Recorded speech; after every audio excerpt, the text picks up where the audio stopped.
Gloria al Señor. Oramos a Dios.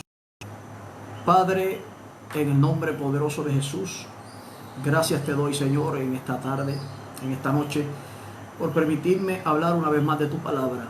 Señor, bendice a nuestros amigos y hermanos que van a escucharla y danos tú, Señor, la sabiduría y la revelación de la misma para que podamos entender y digerir este alimento espiritual. Te lo pido en el nombre de Jesucristo. Amén y gracias, Señor. Amén.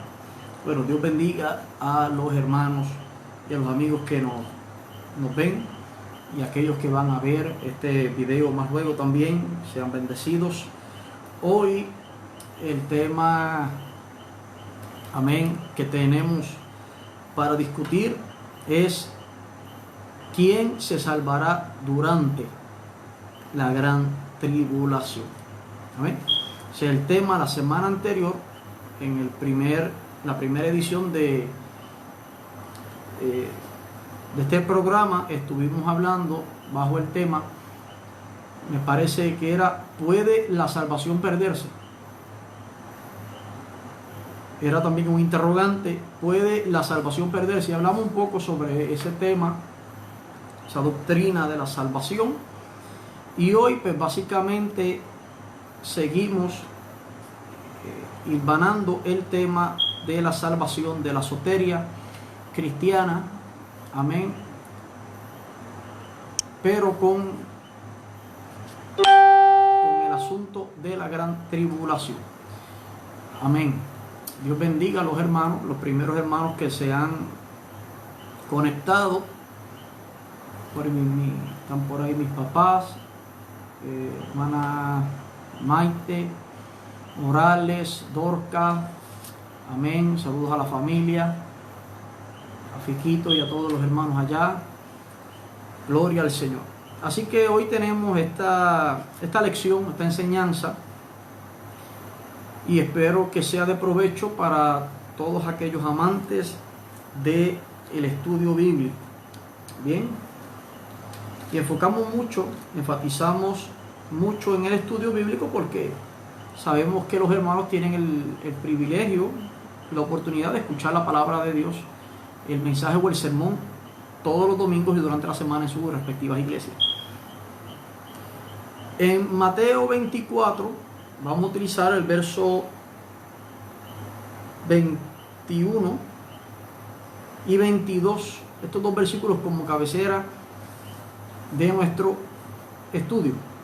Dice así, Mateo 24, versos 21 y 22. Son palabras de Jesús. Porque habrá entonces gran tribulación, cual no la ha habido desde el principio del mundo ahora, ni la habrá, dice Jesús. Y si aquellos días no fuesen acortados, nadie sería salvo. Dice, mas por causa de los escogidos, aquellos días serán acortados. Así que, amén, gloria al Señor. Dios bendiga a Dani también, Maribel. Dice el propio Jesús que si los días de la gran tribulación no se acortasen, nadie sería salvo. Pero afortunadamente el Señor, en su infinita bondad y misericordia, ha determinado desde ya acortar los días de la gran tribulación para que sí pueda gente salvarse durante ese periodo de tiempo que, según las palabras de nuestro Señor Jesucristo, es incomparable. Dice que no ha habido una tribulación como esa desde que existe la humanidad, ni la habrá jamás. Así que estamos hablando de un periodo de tiempo de persecución extrema contra los creyentes. ¿Ok? Por supuesto, como ya hemos tocado en ediciones pasadas y hemos dicho que la esperanza bienaventurada de la iglesia es no atravesar por este periodo de gran tribulación. según los académicos y los especialistas en el tema, se ha concluido que el arrebatamiento de la iglesia y la segunda venida de Jesús son dos eventos relacionados, pero a la misma vez separados por un término o espacio de 7 años, como mínimo. Bien, aunque algunos hablan quizás de un poquito menos de 7 años, pero todos están de acuerdo en que la iglesia no debe de atravesar lo que aquí Jesús describe como la gran tribulación. Entonces, esa es la esperanza de la iglesia. Pero aún así, aun cuando la iglesia se vaya de este planeta o de esta tierra para habitar seguramente en el tabernáculo de Dios, o sea, en el cielo o en la morada eterna de los redimidos, la ciudad conocida como la Nueva Jerusalén, aun cuando eso suceda, vemos que durante el periodo de gran tribulación, que por fortuna solo estamos hablando de 42 meses, 3 años y medio en el calendario hebreo, esos 42 meses de gran tribulación, aún en esos 42 meses, dice Jesucristo que habrá salvación. Habrá salvación porque Dios, en su bondad y en su infinita misericordia, así lo ha determinado. ¿Ok? Por lo tanto, la pregunta que tenemos para esta noche es: ¿quiénes serán entonces los que se salvarán durante los días de gran tribulación? ¿Quiénes son? Pues Jesús, en el mismo pasaje que leímos, nos dice quiénes son. Bien, nos dice lo siguiente. Dice: y si aquellos días no fuesen acortados, nadie sería salvo. Ya eso lo sabemos. Mas por causa de los escogidos, dice acá, gloria al Señor, por causa de los escogidos, aquellos días serán acortados. ¿Ok? Entonces, ¿quiénes se salvarán durante la gran tribulación? Según Jesús, los escogidos. Los escogidos. Claro, ahora vamos a ver quiénes son los escogidos. Porque, según algunos especialistas en el tema, los escogidos que aquí se mencionan, o que aquí menciona el Señor Jesús, no son otros que los judíos, o es decir, los descendientes de Abraham, de Isaac y de Jacob, los israelitas. Bien, para algunos especialistas en el tema, esos son los escogidos que Jesús menciona en el verso 22 de Mateo 24. Especialistas como Walborg, dos grandes teólogos dispensacionalistas, pretribulacionistas, es decir, que creían, ya murieron, creían que el arrebatamiento sería antes de la gran tribulación, pues ambos coincidían en que, hasta donde yo sé, que los escogidos aquí apuntan exclusivamente al pueblo de Israel.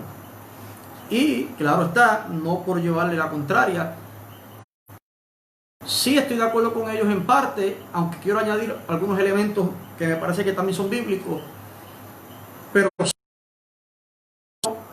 en gran parte de la escritura en el Antiguo Testamento, y nosotros descubrimos que efectivamente el pueblo de Israel se considera escogido de Dios. El pueblo de Israel, aunque el pueblo de Israel actualmente se encuentra en endurecimiento, pero el pueblo de Israel es un escogido de Dios. Por ejemplo, Isaías 45, versículo 4. Dice el Señor: por amor de mi siervo Jacob y de Israel mi escogido. Mire cómo dice: de Israel mi escogido. O sea, Israel, la nación, es un escogido de Dios.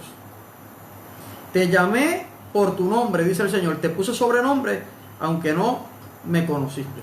Así que no hay lugar a duda que uno, por lo menos uno de los escogidos de Dios, es el pueblo de Israel. Bien. Mas sin embargo, no es el único escogido de Dios. Si bien en el antiguo pacto, antes de Cristo, Israel era el único escogido de Dios, y para yo poder digámoslo así, ser salvo, yo debía ser parte del pueblo de Dios, vivir como ellos vivían y guardar los mandamientos que ellos guardaban. Así fue como muchos extranjeros se salvaron. Un ejemplo clásico es Ruth, que era moabita, pero vino a Israel y se volvió israelita de manera adoptiva. Y lo mismo pasó con Rahab, la ramera, que vivía en Jericó. Así que ese era el medio validado y autorizado por Dios para alcanzar la salvación, era ingresando a la fila del pueblo judío y guardando los mandamientos y los días de reposo que el Señor les había dado. Eso así. Ahora bien, una vez vino Jesucristo y la iglesia surge, pues entonces el Señor tiene, aparte de Israel, el Señor tiene otros escogidos que no necesariamente son de sangre judía. La de Pedro nos lo muestra diciendo: Pedro, mas vosotros, hablando a la iglesia, a los destinatarios de su epístola, mas vosotros sois linaje escogido, real sacerdocio, nación santa, pueblo adquirido por Dios. Pueblo adquirido por Dios. Ustedes que en otro tiempo, dice el verso número 10, sigue por ahí diciendo que nos llamó de las tinieblas, etc. Pero luego en el verso, saltando al verso 10, dice: vosotros que en otro tiempo no, pero que ahora sois pueblo de Dios. Le está hablando a los gentiles, es decir, a aquellos que no tienen sangre judía, sino que tienen sangre extranjera, griegos, romanos, partos, elamitas, asiáticos, etc. Y dice el apóstol Pedro: vosotros que en otro tiempo no eran pueblo, pero que ahora sí son pueblo de Dios. Entonces vemos que hay dos escogidos en las páginas de la Biblia: Israel y la iglesia. Si miramos el contexto de Mateo 24, parece que tiene más peso pensar en Israel quizás que en la iglesia misma. Pero de todos modos, cuando llegue la gran tribulación, los que estén presentes, los que se hayan quedado, van a tener esa oportunidad de salvación, sean tanto israelitas como no israelitas. Porque como vemos, Dios tiene escogidos tanto en Israel como tiene escogidos ahora en la dispensación de la gracia, tiene escogidos que son parte de la iglesia del Señor. Así que en los días podemos esperar y suponer, sin temor a equivocarnos, que en los días de la gran tribulación se salvarán tanto judíos como gentiles.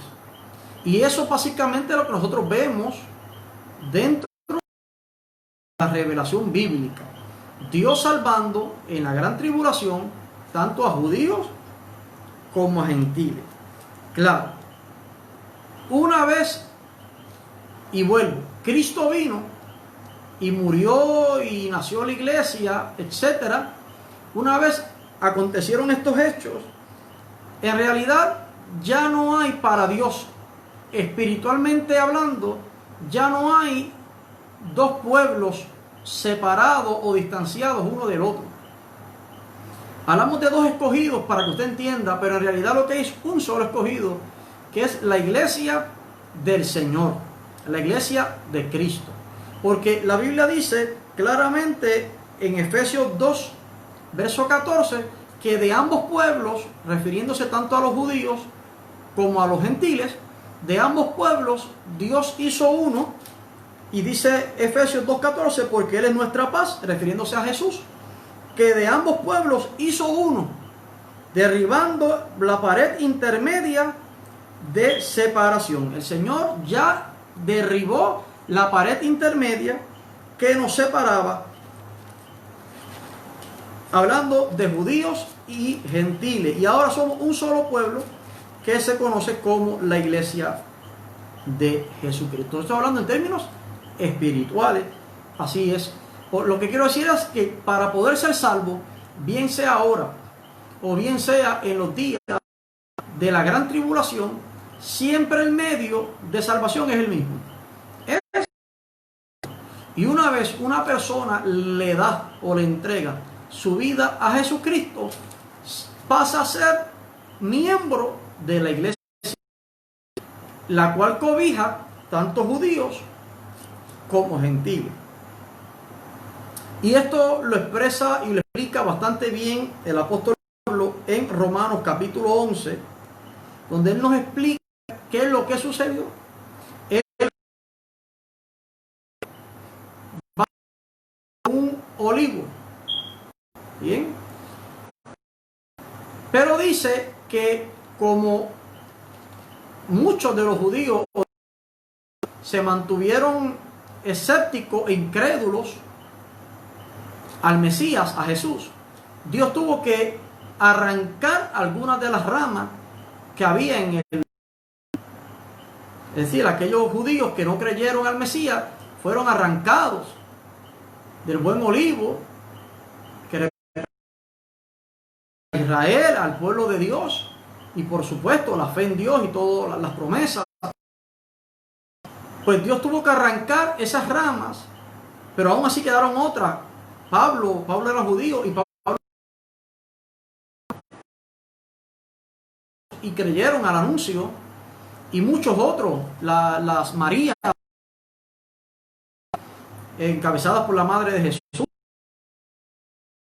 de aquella época, aquellos 70 que el Señor envió de dos, eran judíos. Todos ellos creyeron al anuncio, a las buenas nuevas del Evangelio de Jesucristo, y permanecieron injertados en el buen olivo. Pero hubo otros que no, y esos fueron desgajados.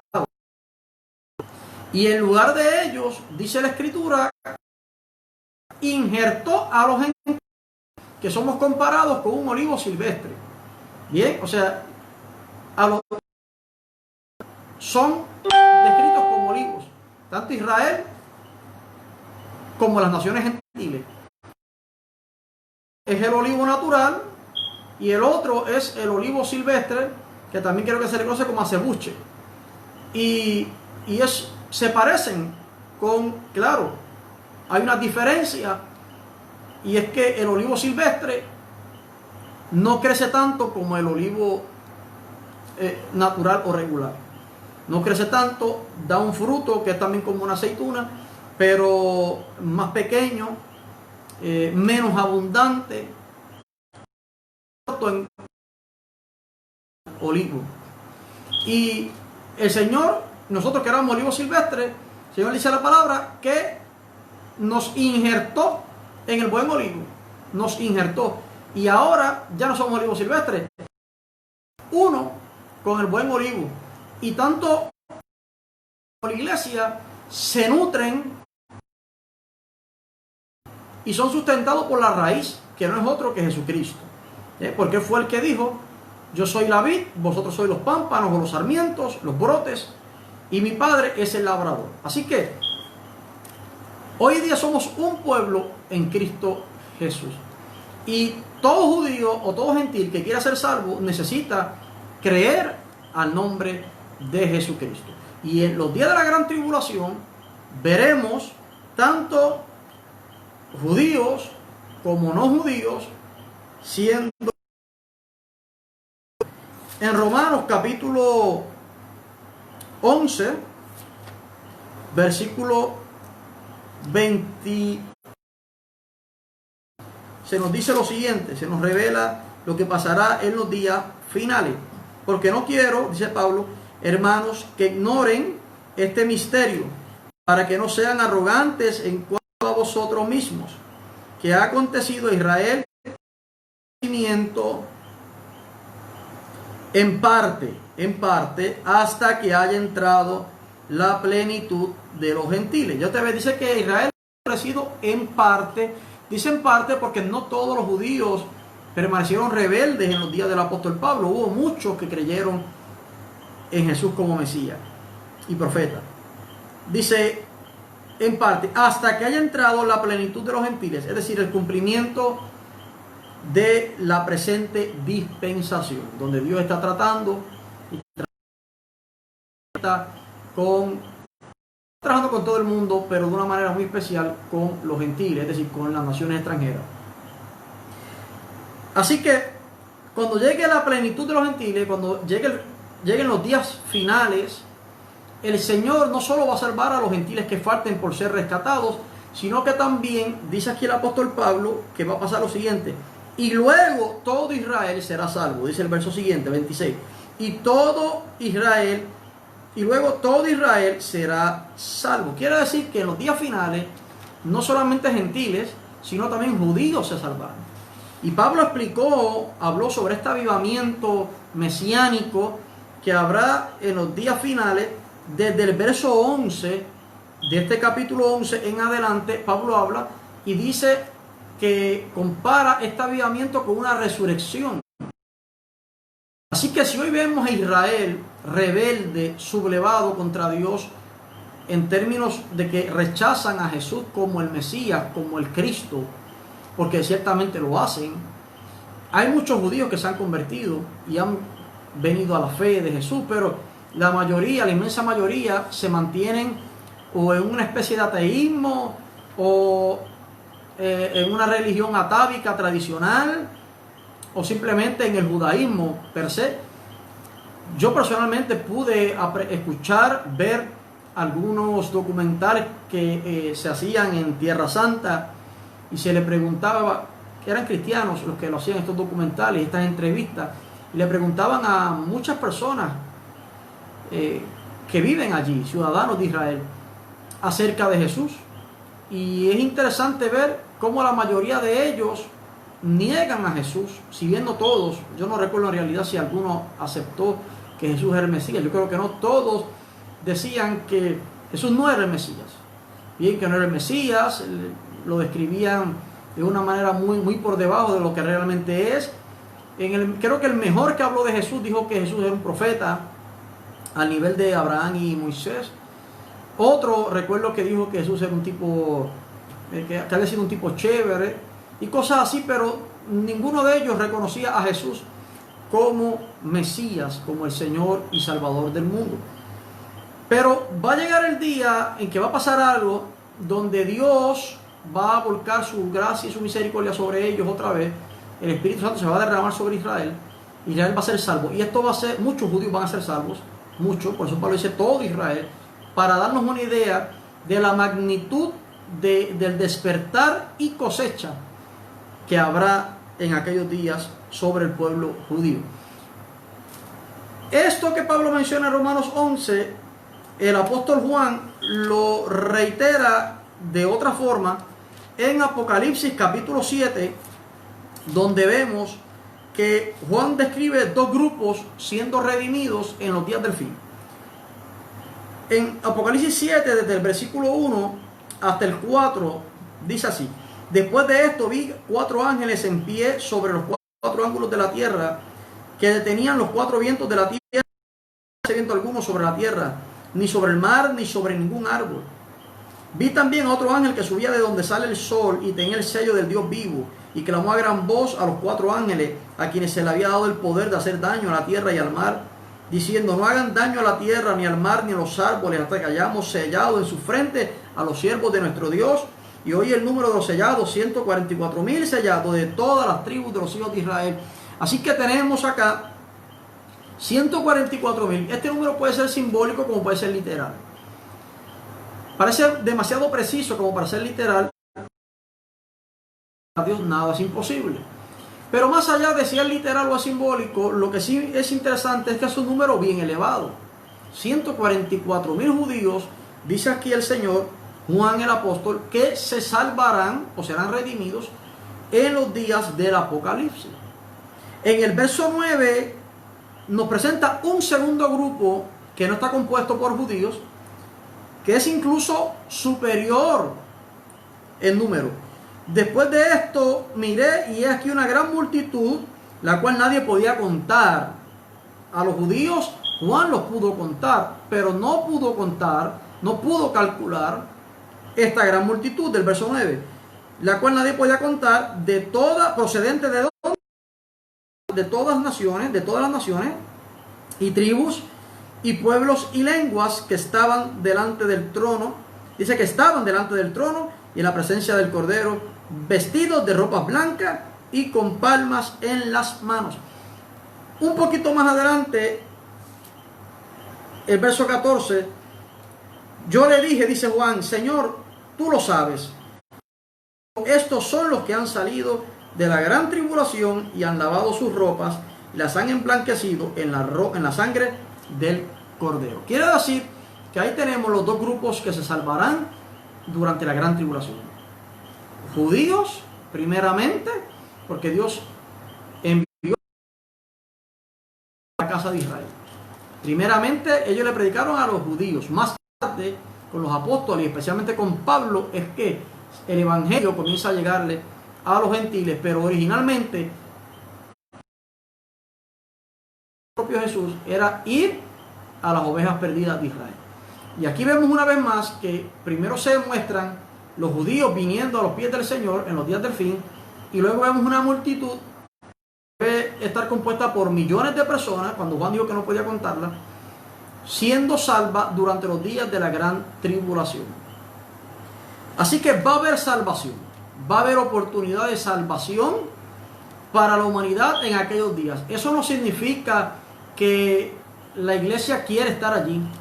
Eso no significa que la iglesia debe de tomar de manera liviana las previas oportunidades que Dios traiga de redención o de escape. Esto lo que significa es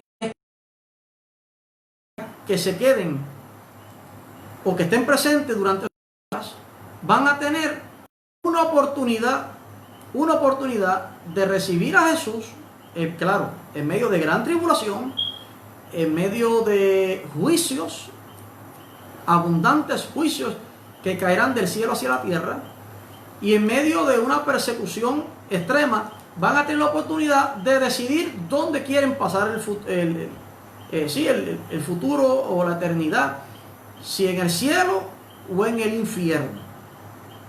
Lo más sabio sería uno estar preparado desde ya, pero tampoco podemos quitarle la oportunidad que el propio Dios le permite a las personas en aquel día.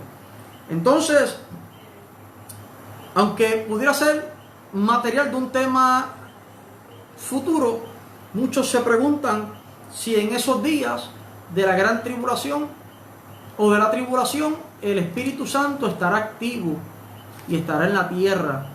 Pues fíjese, para contestar rápidamente esa segunda pregunta y terminar, si miramos las descripciones de los eventos futuros dadas por Jesús, notaremos que por lo menos al principio parece el Espíritu Santo todavía estar operando. Me refiero a los principios de dolor.